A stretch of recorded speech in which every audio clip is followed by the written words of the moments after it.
Hi, this is Alessio. Hope you're well, and I hope you're keeping healthy and safe. So in this video, I want to talk to you about the mother of all bubbles.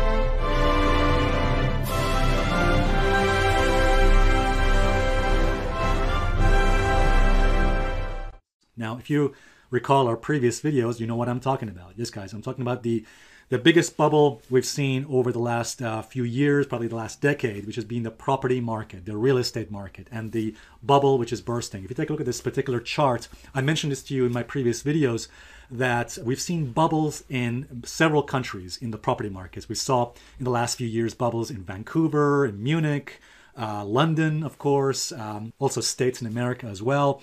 And this bubble, fortunately, as we predicted it would, we said this in previous videos, if you recall, my previous videos, we predicted, as you recall, that this bubble would eventually burst. So people have been watching, if you've been watching our videos, then you and I essentially have been way ahead of everybody else. Most people out there, unfortunately, don't have this information. Most people out there, unfortunately, don't have the information that I've shared with you in these videos, so they've been unaware that this bubble, this dangerous bubble in the property market and the real estate market is going to burst. That property bubble has now burst in many countries. I would say in London, specifically in the city of London, it now seems that things are about to actually get potentially even worse. So just most recent data that came out, Bank of England predicted a major recession, potentially on a depression scale here in the UK. And of course, that's going to have a massive negative impact on property prices, on real estate prices. Very likely we could see similar impact in other countries too, like those countries I just mentioned in that list.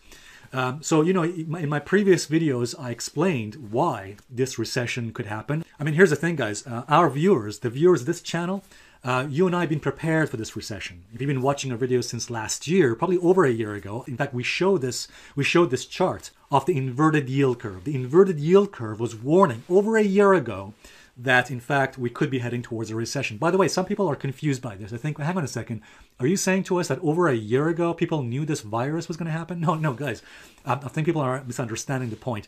I mentioned this in a particular video about a few weeks ago. The virus itself is not the cause of the recession. In fact, the virus is more of a catalyst for the recession. Again, I explained this in detail in the previous video. Go ahead and watch. I'll put the link for you there at the end. For a recession, you need the three things. The three things for a fire, for example. You need the heat, the oxygen, the fuel. The fuel has been the debt, the huge amounts of debt, borrowing, and of course the oxygen was the warning signs of the recession, the inverted yield curve, and of course the heat, the heated bubble. So all the signs, all the ingredients for a recession existed over a year ago.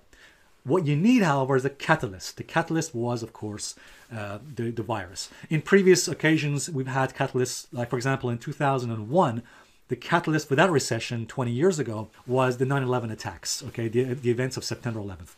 I would say in 2008, the major catalyst for the recession was when some of the banks went under, like when Bear Stearns collapsed, when Lehman Brothers collapsed, and so on and so on. Anyway, however, guys, listen, if you have not yet bought a property, if you're looking to buy a property in the near future, so if you're looking to buy real estate, then guess what, guys?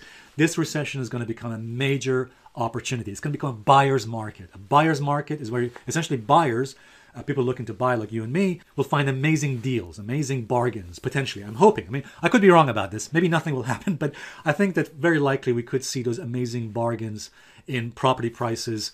Again, maybe in London, maybe other countries as well. So I would say perhaps by the end of this year, I don't think necessarily right now though, but perhaps in the next few months, maybe by the end of the year, we could see those amazing, great property deals, bargains, and again, that'll be a great opportunity for potential investors to buy. By the way, guys, listen, a recession, as my good friend Paul Elliott says this, Paul Elliott said a recession is actually a transfer of wealth. It's a transfer of wealth from people who are not ready, people who are not prepared, to people who are ready, people who are prepared. Some people ask, what do you mean by ready and prepared? Okay, you're ready and you're prepared if you have already, for example, if you have already set aside the funds, if you have already got the money, the savings you've set aside to buy a property, that means you're already halfway there. You're already ready to put that money into use in a recession or at the end of a recession and buy those great, amazing deals.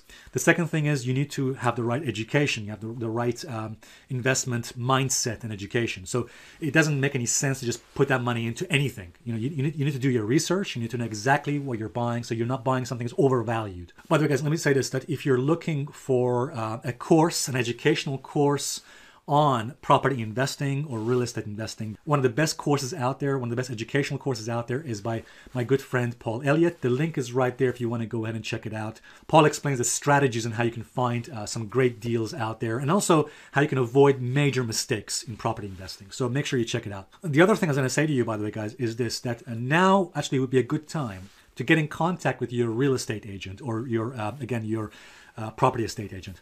So what you want to do is establish some contact and rapport with your local estate agent or wherever the estate agent is that you want to buy from, okay, whichever area.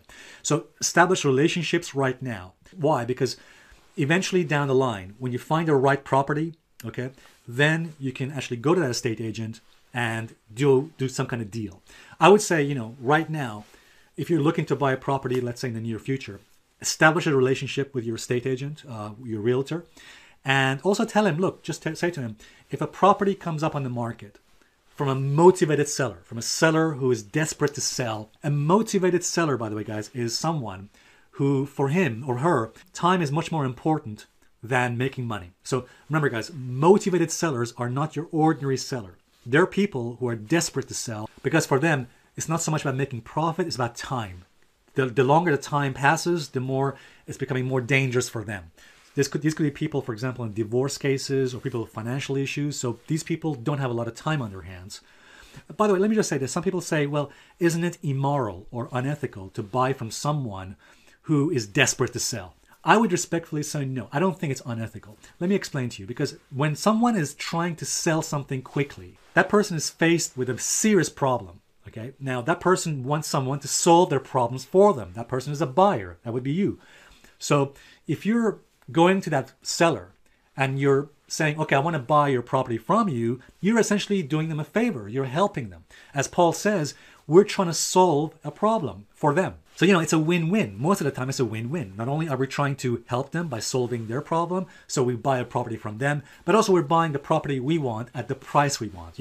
That's why they say, buy low, sell high. And a recession is often the time when you can buy properties or real estate at a low price. All right, guys. Remember, guys, even though buy low and sell high sounds easy, it's not, because most people will avoid buying in a recession or the end of a recession because they think a recession is the worst time to buy a property.